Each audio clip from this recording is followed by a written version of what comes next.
C. Joseph Vijay எனும் நான்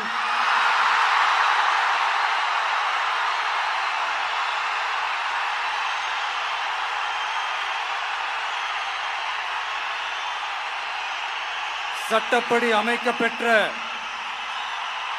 இந்திய அரசியல் அமைப்பின்பால் உண்மையான நம்பிக்கையும் மாறா பற்றும் கொண்டிருப்பேன் என்றும் இந்திய நாட்டின் ஒப்பில்லாத முழு முதல் ஆட்சியையும் ஒருமையையும் நிலை நிறுத்துவேன் என்றும் தமிழ்நாட்டு அரசின் முதலமைச்சராக உண்மையாகவும் உளச்சான்றின்படியும் என் கடமைகளை நிறைவேற்றுவேன் என்றும்